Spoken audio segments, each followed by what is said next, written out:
This is John White on the 6th of May 2017. UKIP, Labour, the Tories, and the future of UK politics. I thought I would make this video to put across my views on the current state of play across UK politics in the light of the council elections 2 days ago and the upcoming general election on the 8th of June. Let's start with UKIP. Now, I was a dedicated campaigner to get us a referendum on the question of the EU, and I did that from 2009, long before UKIP reached the heights of prominence that it did from 2014 onwards. And the devastation of the UKIP council seats, which were up for grabs on Thursday, has been a shocking blow to supporters of the party. Now, since the referendum last June, UKIP has convulsed again and again and struggled to reorientate itself into an effective political force. And there have been lots of opportunities, there's been lots of promise. Around the time, straight after the referendum, UKIP had a lot of support from incredibly skilled and creative activists, especially across the internet. And a lot of those were members of the UKIP. They joined the party to lend a hand and influence it. But with the shenanigans of Carswell, Neil Hamilton, and an incredibly effective Tory campaign to infiltrate UKIP to bring it down from inside, and with the failure to get UKIP's core values and radicalism enshrined in the party, failing to go for a candidate like John Rhys-Evans, instead the compromise candidate of Paul Nuttall, just sabotaged UKIP's greatest talents and has led to talent running from the party. After the referendum and Farage's resignation, UKIP quickly slumped from 12 to 6% in the polls, and it looks like UKIP's now going to slump again, and at best achieve something like 2 to 3% in the general election. Now, in part, this is because UKIP's vote has been horribly squeezed, because everybody who supports Brexit in no way can tolerate the idea that Brexit's various enemies, those who are part of, not necessarily all of, but are part of every other party, it's simply an intolerable idea to allow Europhiles to regain political power inside the UK at this point in time. And like it or not, the Conservative Party is the only party in a position to form a strong government that will defend Brexit. So the massive upsurge of the Conservative vote, unifying the Leave voters, is such a solid political movement, but it's become an irresistible force. And with the best one in the world, Greens, Liberal Democrats, Labour Party, and in Scotland SNP, in Wales Plaid Cymru, there is no way that these disparate opposing forces have got any chance of coming together to oppose that solid political movement, because it's the first past the post system. The most votes in each constituency wins, even if that means the actual majority of votes are completely uncounted. So we're going to get a majority Tory government. It's going to be a big majority, possibly 100 seats. We're going to see a Tory government the size of which we've not seen since the middle of the 1980s. And that's now become an irresistible fact of the upcoming future for British politics for the next 5 years. And while stuck with that first past the post system, we're going to get a situation where people are going to say, look, this is a one-party state, because this government's going to be in on maybe 40% of the popular vote, 60% of people who vote are going to vote for somebody else. and we're going to be hit with being people saying our voices are being ignored. And this is down to the fundamental need for reform to proportional representation. And this is important because the massive electoral success that UKIP achieved in 2014 in the Euro elections was under PR. First past the post is a system designed to stop insurgency parties being successful. It's as simple as that. It's a system which maintains the status quo, and this is long been acknowledged and so well understood. But now, in the next 5 years, the question is going to be, this pressure for reform, and that means that although UKIP's had a disaster now, and the pressures of the circumstances and the need for Brexit defence, the urgency, that visceral, emotional feeling that people have, are going to produce this Tory government.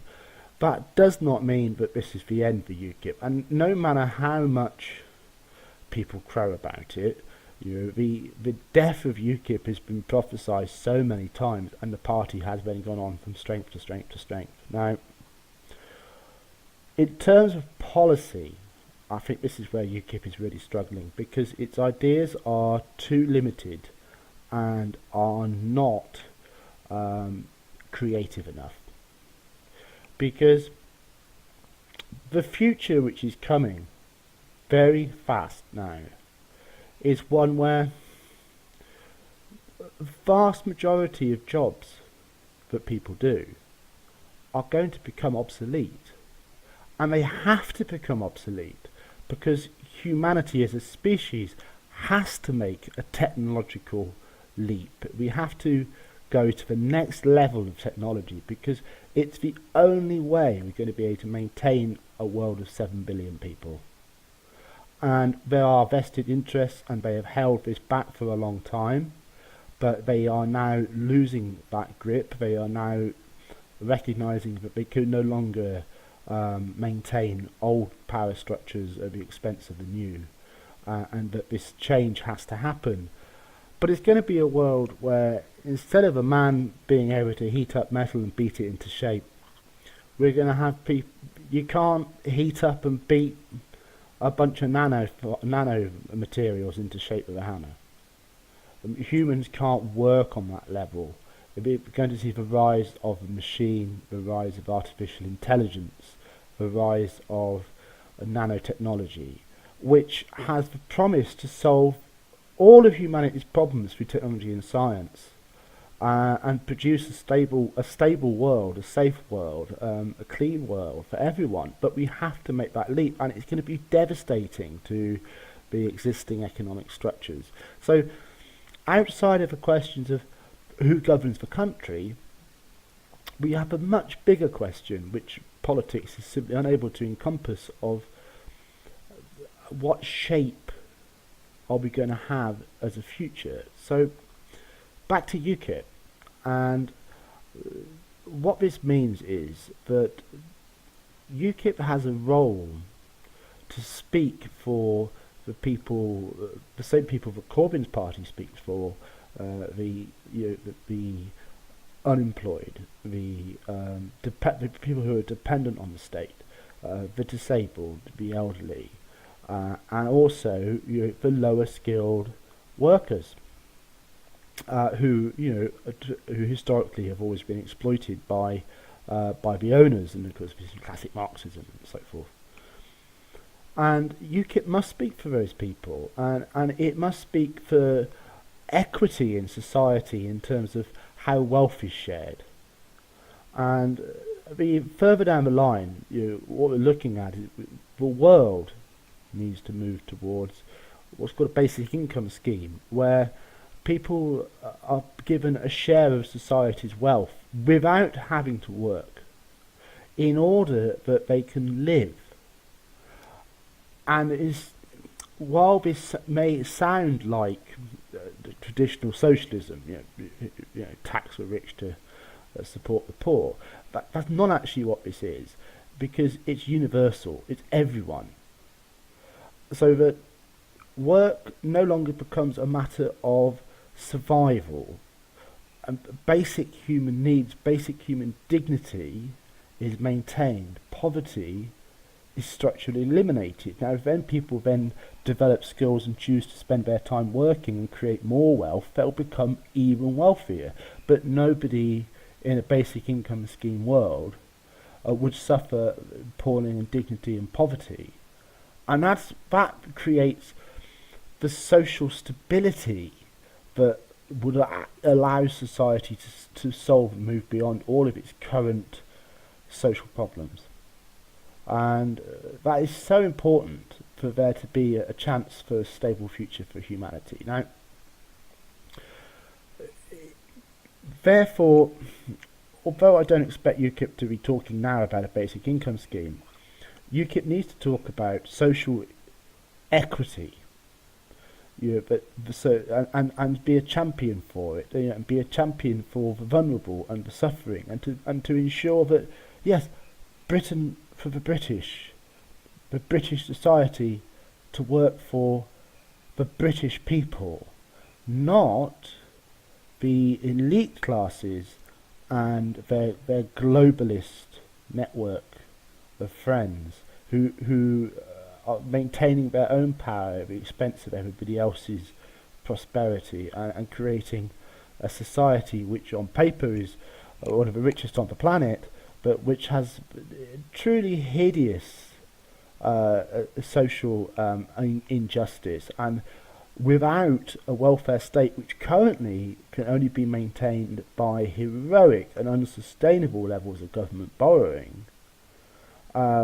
the social tragedy that will befall Britain will simply be unbelievable. So UKIP needs to be addressing that, and it doesn't at the moment. I do welcome UKIP's stance on Islam. I don't agree with the out-and-out burqa ban, but I do agree that the question of secular democratic society and its incompatibility with theocratic law, and therefore the Sharia law issue, is one that cannot be ignored, and I applaud UKIP being brave enough to put that into society, although I do not think this is a message which has been in any way effectively heard through the media. Nevertheless, you can go and find UKIP's conference on the matter that it recently held, press conference online. So that's a positive thing. But this failure to to be seen as supporting a just society has meant that UKIP does not have the intellectual difference between UKIP and the Conservative Party, because UKIP's failed to show its ability to put people first. And without that, then I feel that UKIP's going to struggle to have an identity in a post-Brexit Britain. But having said that, there is no credibility whatsoever that UKIP should in any way disband at the moment. I think the general election is still to come, and I think particularly in areas which have had particularly obnoxiously rabid Remain MPs and those who are still standing in this election, I think that there's every chance of seeing a strong showing for UKIP in those seats still. So we must wait and see what happens there. But regardless, even if that also proves that any kind of success eludes UKIP in the general election, they are still the dominant political force in the European Parliament, and will remain so for at least another year. Although I think the question of are we actually holding Euro elections in 2018 seems to be one which isn't really on anyone's mind, and if we do, is there any point? So there's a political there's a political sore thorn in that can be pushed into both the EU and the UK's flesh coming up next year. But leaving that aside, until Brexit is achieved, UKIP's position as the dominant United Kingdom party in the European Parliament, where the real issues of Brexit are going to be decided. And let's not forget that all 27 member states have a veto vote in the Parliament on any proposed deal before there's even a question of whether the UK Parliament is going to vote on it or not. and I do not believe a Brexit deal is actually going to be possible, because not because of the UK, but because of the EU. And most likely we will crash out at the end of 2 years now that Article 50 has been triggered. And so that's UKIP really. There is a role for UKIP, and there's going to be 5 years until the next general election, which will be 2022, and that will be a post-Brexit world where perhaps a UKIP may manage to hang on and regain some ground, and show itself as an effective different force to the Tories. So let's talk about Labour. Now, there is a howling incredulity amongst Corbyn's core support vote that their man is not electable. And the protestations that it's nonsense to say that Jeremy Corbyn is unelectable because look, we've elected him twice to be leader of the Labour Party, unfortunately show a kind of fantasy thinking, which is just simply going to lead to electoral disaster. And the reason is it's the unrealistic understanding and expectations of where that support comes from. Now, if you're at the bottom of society, if you're in the E's where you're unemployed, long-term unemployed, and don't have prospects of gaining work, or you're in the D's, you're doing low skill or even no skill manual labour, and your employment is horrifically vulnerable to competition from immigrant workers, and you're struggling to survive in that situation, and if you are working, maybe it's part-time and it's low wage and it's 0 hours and these sort of things, and you're therefore dependent perhaps in some way on child benefit and the housing benefit and universal credit perhaps where it's working, or income support where it's not, tax credits. If the majority of the working poor, who are the potential Labour support base, well, the problem is that Labour's message, of course, is more for you, more spending on the unemployed, on the elderly, on the disabled, and basically the core Corbyn supporting community. Now, but the problem is though that putting all of those people together, although they are so unified with each other that they simply cannot understand how they do not have the best argument, because they feel the suffering and the struggle of life so strongly, it becomes such a strong bond between them, the hunger for social justice. But the problem is that it's the average wage earners and above who are not drawn into that easily, because they know that it means massive amounts of taxation on their wages, and so you have this divide where the C's, the skilled workers, either manual or non-manual, the people who have to get qualified to do a job, the nurses, and the shop managers, and the plumbers and the electricians, the white van man, and these people, the grafters who are doing well enough to hold their head above water, who are on the housing ladder, who are purchasing a house with a mortgage, and aspiring to climbing the social ladder to a certain extent. Labour's message to them just means that they feel they're going to get gouged, and they're sensible to think so, really, because that is the truth of what it means. So Blair, his genius was to take that C community and to combine it with the A's and the B's to sort of say, well, we're going to bring us all up and we're going to spend government money to bring everybody up together. I mean, that was the original New Labour message before it got corrupted and put to the side, and the egomania came in with the wars, and then of course the financial crisis. So that's what the more authentic working class Labour is unable to do, and it is a limit on Labour's total potential support, while the Tories have been able to come forward with an aspirational message and sweep the C's and the D's, the C's, the B's, the A's all up together, with a traditional one party, one nation Tory message. So there really is no prospect of Labour doing well in the coming general election. The seats are going to, Labour seats are going to be lost in significant numbers, and Labour's standing in the polls is probably going to collapse further, but it can't collapse beneath, say, 20%.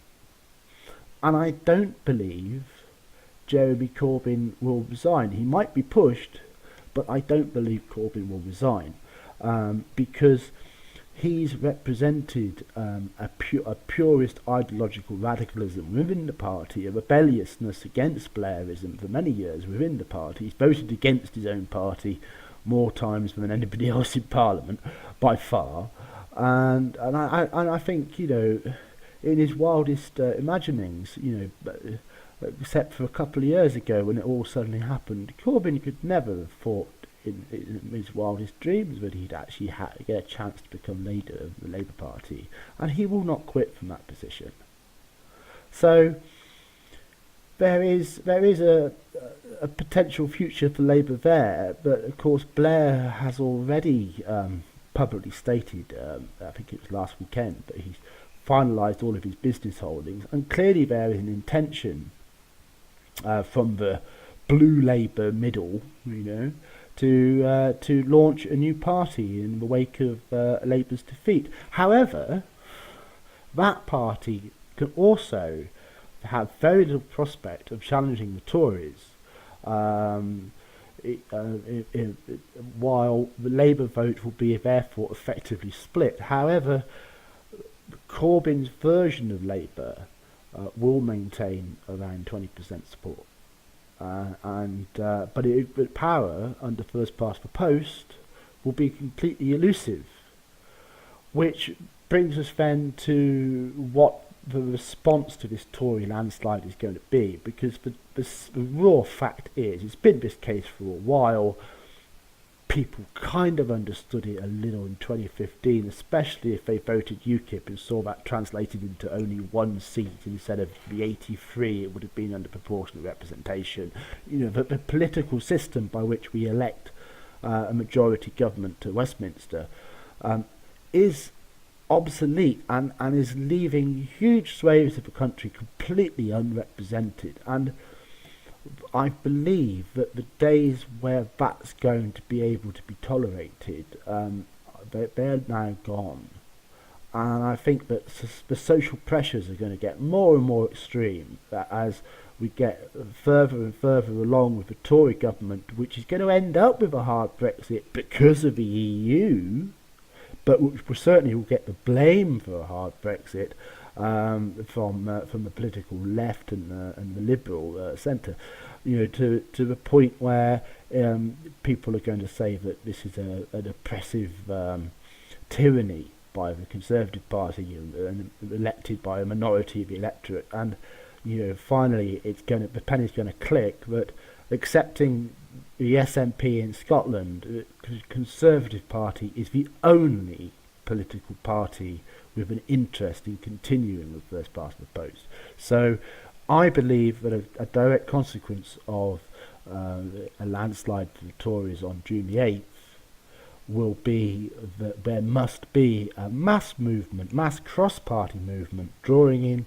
UKIP, drawing in Labour, drawing in Liberals, drawing in everyone who's being disenfranchised by an obsolete system designed to maintain a status quo. You're going to unite so that when that election happens in 2022, for there to be a chance of real change and for there to be a chance of actual revolutionary thought, reshaping British society into a fit shape to survive the coming technological revolution of the 21st century, we must have and we will have proportional representation. And then we may be able to get serious about something like a basic income scheme and the changes to the relationship between government and corporations in order to ensure the provision for the people that such a scheme truly will represent. Okay, well, those are my thoughts. I hope you've enjoyed listening to this. Thank you for sticking with me, and we will all see what happens over the next few weeks as the shape of the British political landscape continues to transform. Thank you very much. John White, out.